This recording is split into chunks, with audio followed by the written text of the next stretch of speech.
highlights of Day 3 of the Toyota Kalahari Botswana 1000 Desert Race, Round 4 of the ABSA Off-Road Championship. Downtown Gaborone provides the backdrop to the biggest sporting and social occasion of the year in Botswana. The Toyota Kalahari Botswana 1000 Desert Race is traditionally the halfway mark in the ABSA Off-Road Championship, and this year was again based at the village of Akumakwane on the outskirts of Gaborone. For Botswana, the Toyota 1000 Desert Race is an event that carries with it significant economic as well as social benefits. The proceeds that we make here and there around the race, we actually go in to help the community in Kumakwane. So there's a lot of social benefits. The businesses in Gaborone, the capital city and surrounds, you know, hotels, filling stations, everybody, even the small, medium-scale operators, is of great economic benefit. Over the race weekend, Botswana swings into party mode, with huge crowds that are both festive and enthusiastic flocking to vantage points along the route. Crowd and traffic control are a major headache, and an army of police personnel are mobilized to deal with safety and security. Well, because we attach so much safety in it, we have assembled around 800 plus minus officers for this particular event. What we want to emphasize is the safety of both the competitors and the spectators as well.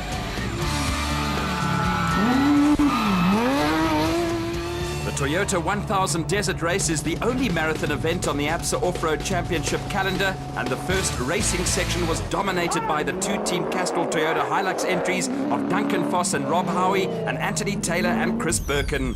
They led the production vehicle category ahead of the RFS BMW of Christian de Plooy and Henk Janssen van Vieren and the My Karen XL Toyota of Hugo de Bruin and Henry Hugo.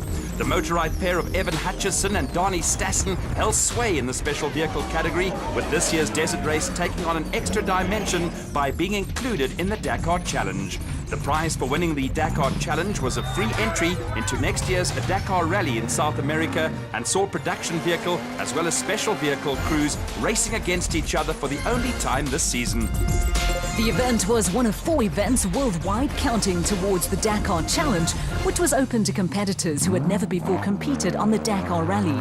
At the end of the first racing section, made up of 2 loops of 218 kilometers, Pretoria crew Christian de Plooy and Henk Janssen van Vieren led the Dakar Challenge from Evan Hutchison and Donnie Stassen, with Hugo de Bruin and Henry Hugo lying third. For national championship competitors, there was an additional incentive via an extra allocation of points for the Toyota Desert Race. Under the rules and regulations, competitors who failed to finish Racing Section 1 could also enter Racing Section 2 and would be eligible to earn a reduced allocation of points. Down the years, this marathon event has earned the reputation as the toughest race on the ABSA National Championship calendar, and is the race everyone wants to win. It was first run in 1975, moved to Botswana in 1991, and this year celebrated 31 years of Toyota sponsorship. With the 2 Castrol Toyota Hilux entries out in front of the production vehicle category by around 7 minutes, there were high hopes in the Toyota camp of a first factory team win on their own event since 1999. The Toyota Kalahari Botswana 1000 is never all plain sailing. There is traditionally a high rate of attrition, and competitors are well aware that this is a race that is never won on the first racing section. Apart from the production and special category frontrunners, there were standout performances from class leaders in Louis Weichelt and Marek Besadenhout, Dirk Putter and Koos Claessens and Richard Fuller and Dennis Murphy. But for others, progress was occasionally interrupted. Potential disaster is always around the next corner or behind the next tree or bush, and a final desert race appearance for 6 times winner Hannes Grobler ended in disappointment. For Racing Section 1 survivors, it's a long day in a cramped and noisy office with dust and hidden dangers along the route waiting to catch you out. Off-road racing on marathon events boils down to the survival of the fittest.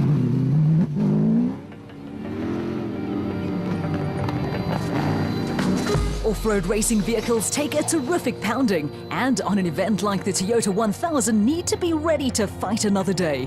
Teams of skilled and dedicated technicians work late into the night to make sure their chargers are ready for battle the next day. Ons het 'n dag vol adventures gehad. Ons het goed begin. Ons het baie goed gery. Ons het die ouens verbygevat en ons het goed ingekom op die BMW. Ongelukkig kon ons net die stof was net te erg om verby te kom. Toe uiteindelik verbygekom en goed gegaan en tot so 20 kilos voor die einde. Ons was derde van die produksievoertuie. Toe breek ons agterste skokbreker en ons moes toe huppel na die einde toe, maar ons het hier gekom, ons het nuwe shocks ingesit, so môre is 'n nuwe dag.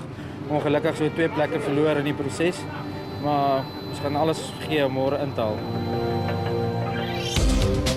On the production vehicle front, a massive lead for the two-team Castrol Hilux entries, with Dakar Challenge leaders Deploy and Janse van Vieren in third. A steady day one took Class D leaders Weichelt and Besaidenout into the top 10. Turning to the special vehicles, there was a comfortable lead for Hutchison and Stassen ahead of Johan van Staden and Mike Lawrenson. In Class P, the Regent Racing crew of Richard Fuller and Dennis Murphy were well clear of John Thompson and Clinton McNamara. An African sunrise heralded the final racing section of the Toyota Kalahari Botswana 1000 Desert Race. And after 436 kilometers of racing, just 11 seconds separated two Toyota Hiluxes. Yeah, look, both the cars are fantastic, and Anthony's a really fast driver. So yeah, I could see he was on our tail the whole day. We were driving as fast. I was driving as fast as I could. So there wasn't much more to come from me. So both of us are on the pace. It was an electric atmosphere as crowds gathered at the restart, but foremost in the mind of former South African champion Quinton Solvalt was simply seeing out the distance. Obviously, I've got a lot of experience racing here with my dad, but behind the wheel for the first time, so it's a completely new experience.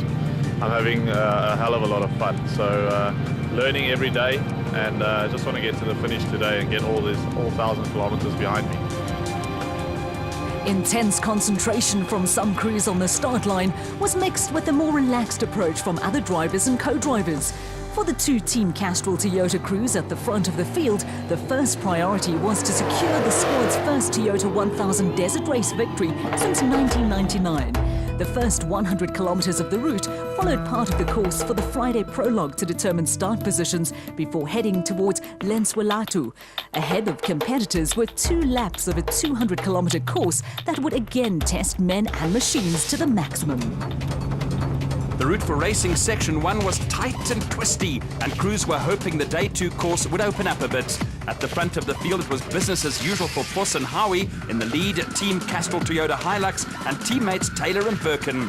The two Castrol Toyotas started the day almost 7 minutes clear of the RFS BMW X3 of Deploy and Janse van Vieren, and there was no need for them to engage in the sort of combat that could end in tears for either of both crews.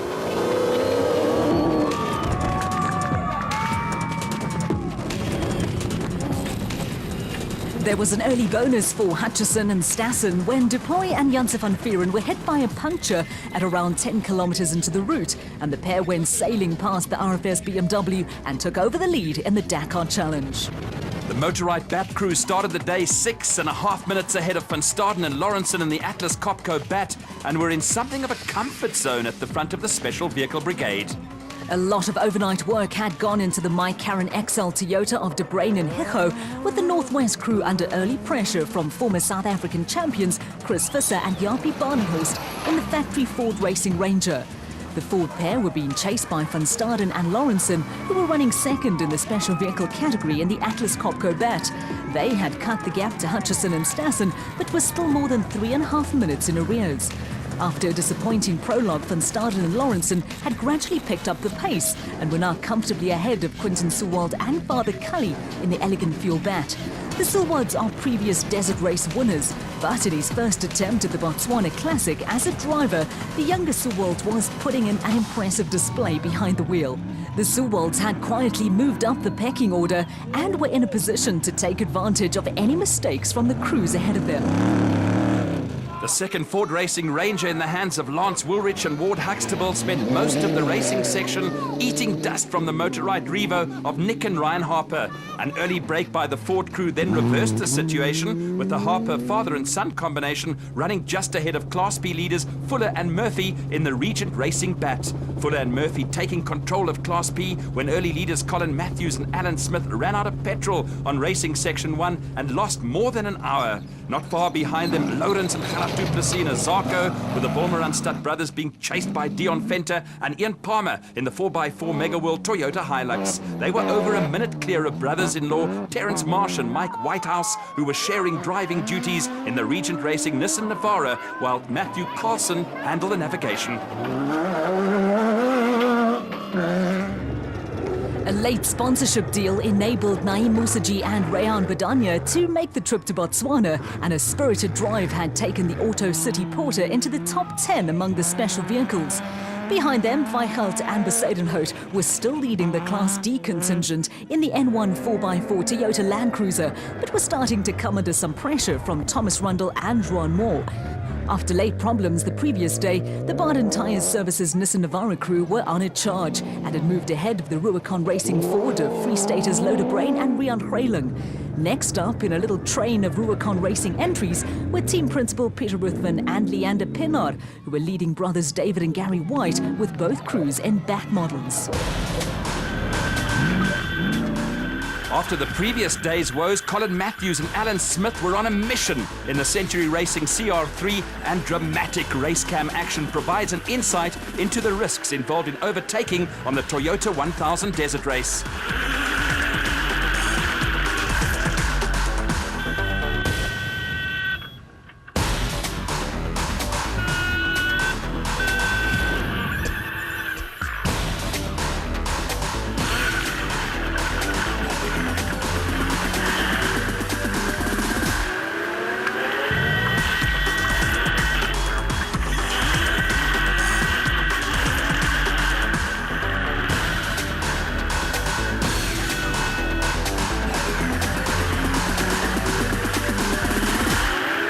The Toyota 1000 Desert Race is not only about the frontrunners. Towards the back of the field, crews like Class E leaders Dirk Pitter and Chris Claessens were working their socks off. Willem Vos and Werner Weiss were back in the mix after failing to finish racing Section 1, with the pair going past Jack and Sorrel Oosthuizen, who were temporarily out of action. A little further up the road, Vos and Weiss went past Pitter and Claessens and the Rubicon Toyota of Pekila Biskachny and Rikus Erasmus, who had also come to a temporary halt. Then it was the turn of Vos and Weiss to pull off the road as the Oosthuizens went barreling past in the LMC Land Rover. Taking advantage of the rule allowing racing Section 1 casualties to restart the next day were local driver Mogray Mabili and Zelda Niemand in a Zarco.